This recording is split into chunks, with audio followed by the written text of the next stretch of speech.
Lady from the Namayam, this is Channel Piecing. Just give my Channel Piecing. Wait, just sing.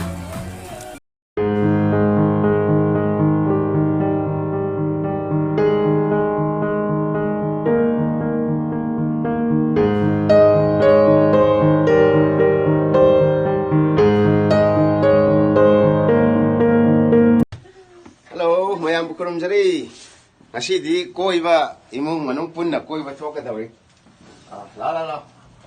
Bisa nanau cece bem bumbu mami lo yau raya koi taru. Nasi di mami school da mami school gi oja singa koithoknaba chapanya do akoi emung manung chu lo yau raya. Kore namu makata jarake.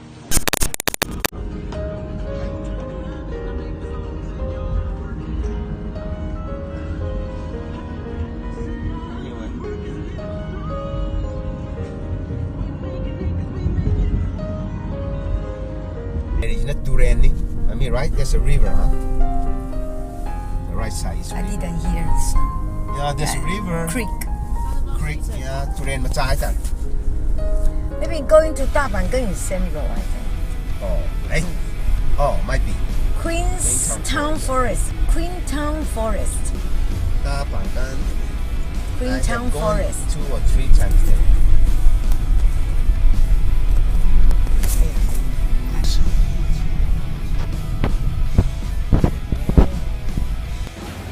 How that's right. From the ladies na pagi sisu resort sigi saruk amani. Makanya sambil ini yamna lakwa matamda tabam from here. Camping ko, tapi camping mah. Camping right? No, just picnic. Picnic. Picnic jauh from Haita. From the later, from the si tabam from. Tabam from resort sigi saruk amo oina. Bro. Very little fish. What's the name? Queen Forest Resort. Town. Queen. Mami, what's the name? Queen Forest. Queen Forest Town. Queen Forest Town.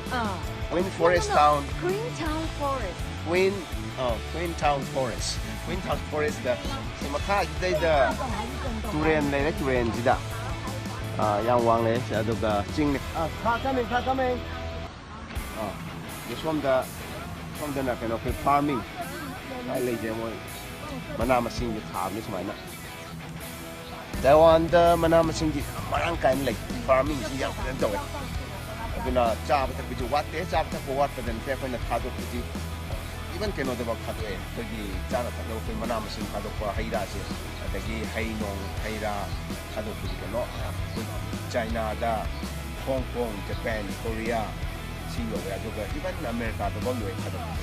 Also, yamna, Kajabu Mapani.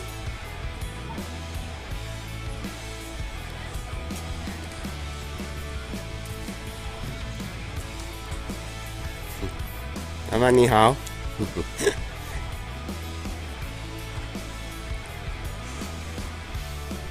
Amani how ID. Abo kurumjari haibani. Is that tabak toba? Spazaya mafumji.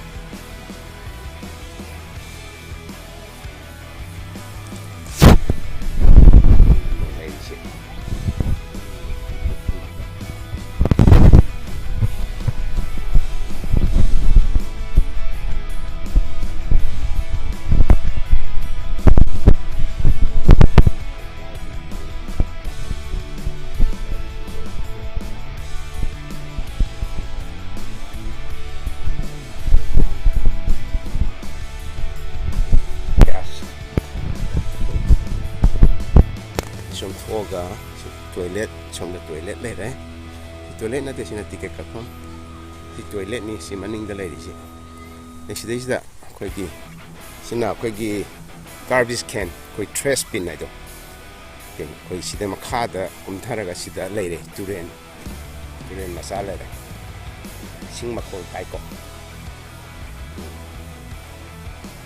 sang adum lai kra sida makhada awang son da ka adum lai sing yam lai spazai ni so matakda bagi camping site na som da lai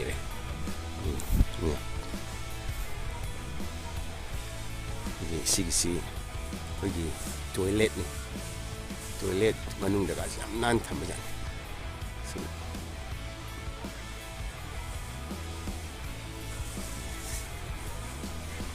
camp mayam am si lai da si loidri camp hujik se numit humni irai ne thangja numaijing si ahum ji koi sintha lepa office ka da badna si camp tong na risis si camp site area ai da camp to pham ni tagi camp si nak nda ton parking le si di hayeng bu camp la pu ya nga si se cha ra ga so koi se stage da camp number 4 1 2 3 4 na hope na sida le camp si sonda loina camp to le ja manung do jangal yam le camp si koina si gi upak na sara ga le ri si khoi camp to pham ni camp sa pham ni sida le khong ga le ponte da ada isa poko to nungai na ba na khoi nung ma cham cha do concrete to nung thu ga ma cham cha do du thai si camp site camp tong na bu pak na pajang sala thamba ya da gas dai sing kari khur hambong ko pam moina barbecue to ba ko si lo sin na ba ya kha si dai da koi kami khara ma kum thari turen da kum tha ba gilam bi su lai ama kha da ture le si ta sang na hori sin ko kwa pam bi du ne si da oni bital na ai khang ne si da kwa pam bi sing ya ko jung ale pumuge aduga amuk namak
barbecue tꯧbagi sinnabnaba khoi chana thaknaba mayam somda leire na khoi gi bread dagi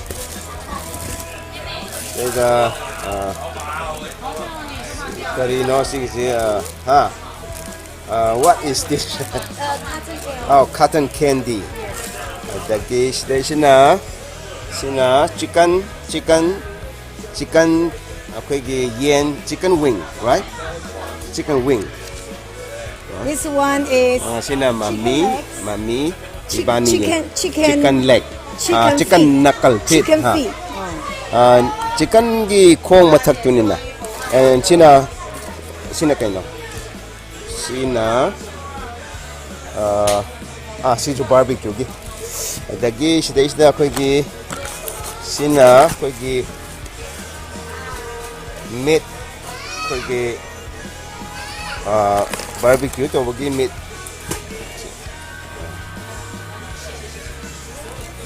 dagi sina si kaino mali akoigi oksha mali sigisi oksha ngado mali dagi sina akoigi kaino dune akoigi kari fish powder, right?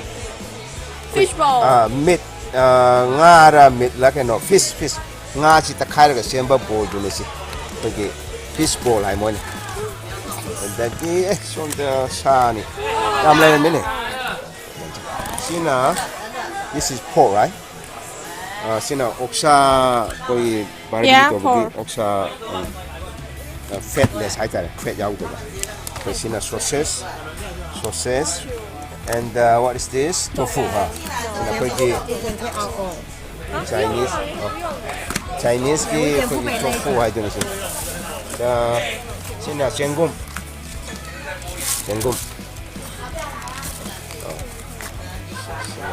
yen sina sancha no process loi lai sida koi how this is our family koi emung ki barbecue ki stuff sing sida ida chopstick the cup tissue paper sida na koi gi soda the Sprite na to this is what soda we have Coke 这个是 Coke Heshong Taiwan gi product ni sina barbecue gi tong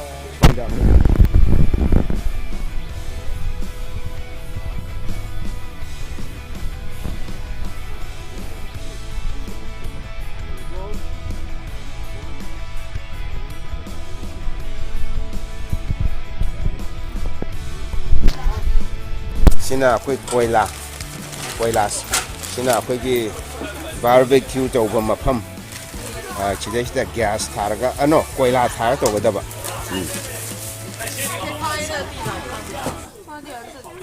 atopa family su tawri mayam sida moi su tuanga family koi lakmina bo ja sing song ni na koi table ahom jina koi lakmina bo ja sing ga lei somda su lai tu topa mayam su lai camping taro ga lei ba abu su mayam lai somda manung da hore sha ba ai cái nungshi nhiều rọ cái san đấy Masina nhiều rọ cái ha lấy đi không đã ngang mày sẽ cha nuôi sinh cha sinh gì mà cha nuôi sinh cái gì cha sinh my me is helping around my hand is busy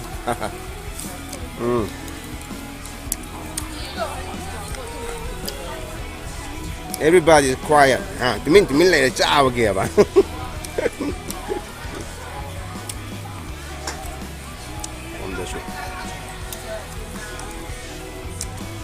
Hào vậy con? học sư ở chỗ hào vậy bên đây.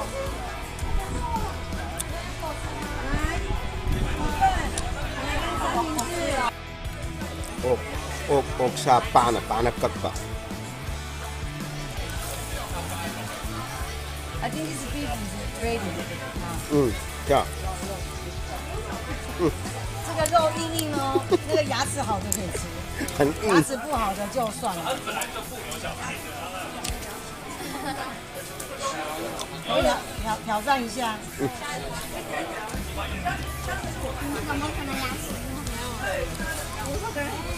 可以吗？像我，they have good teeth。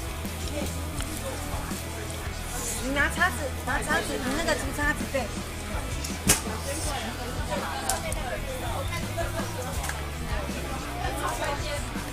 Who's that? 谁呀？每个人都有一份，来快点，谁要先？ Just keep down and they can pick up.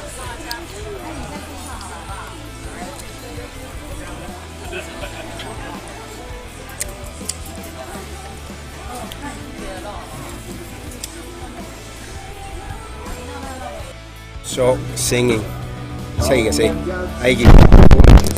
my 3 kids, Nanao, Cheche, Bem Bem, Bung Bung di toilet changi.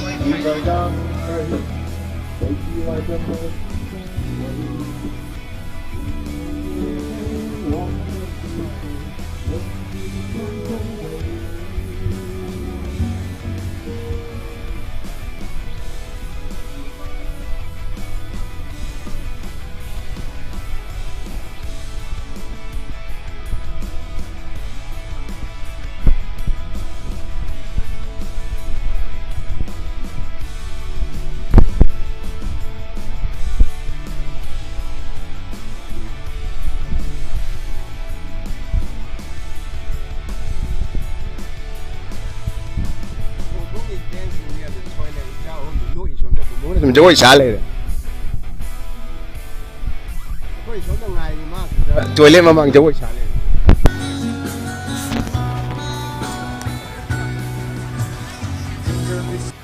Family, mommy is here.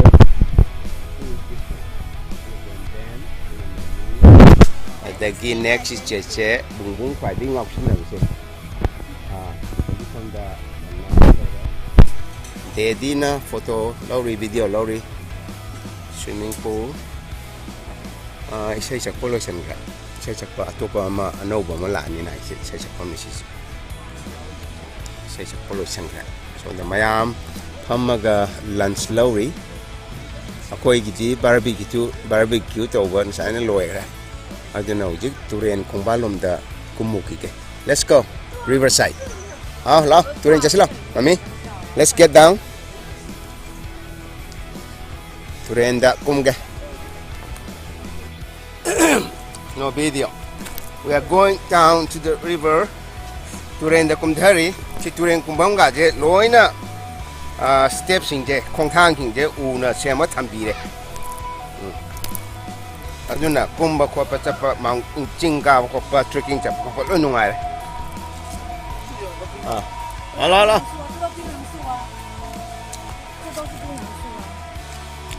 Ice cream jijo later di lupa chani ne ado ticket to ne exchange toro ne free de loi phang ya khoi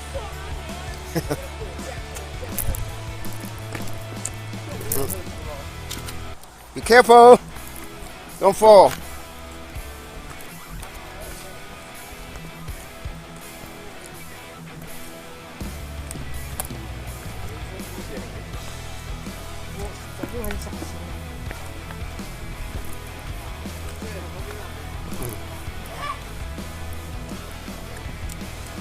Careful, some may be slippery. Mung manung, mami, nanao, cheche, bung bung, bem bem. Daddy na photo nami, video nami. Daddy mung yao ge, kana nom lao si the number. Không được sử âm lấy đi dạng ta vòng thật không và chi tiết vào.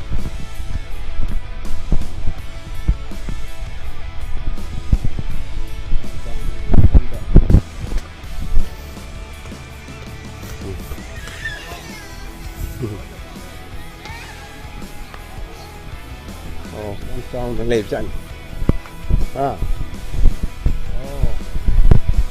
Đây makala turen lại đây, sing turen mà cha, sing nung để chiên bắt turen, sing gì lu lòng là chiên, những cái này là thì hảo nước ra.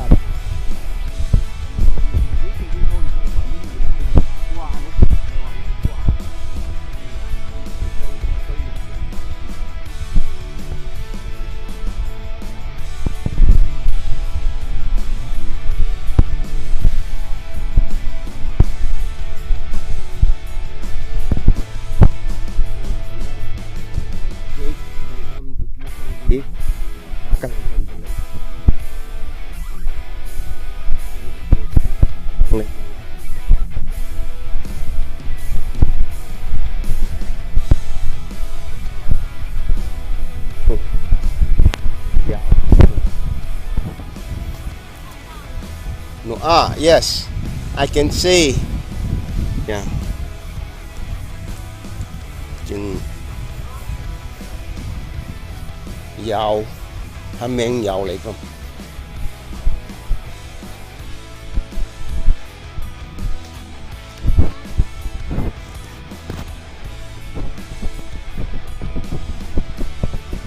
Men.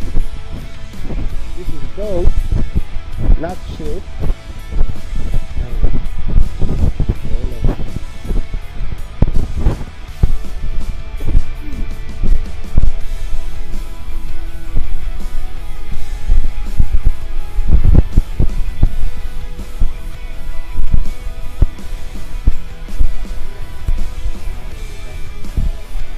Cái liền là gì dòng rễ. Hey, hello.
我们的牙齿是草食性的动物。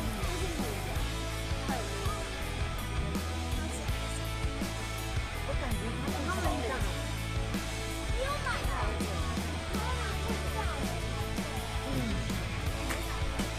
Hey, ice cream we exchange.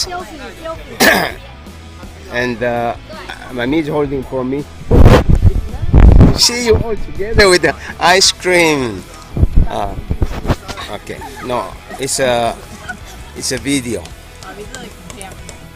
Masina, aikoigi car, aigi Toyota RAV4. Koi mungi di chapchai. Adum SUV, adum chao ni na.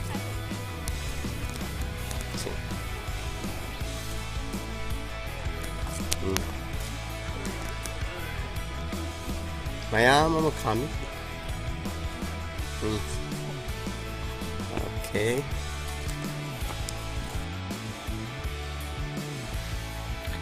Maya punna puthagatchari amukka hana yang bibagi da mathang da mu narsi thagachari.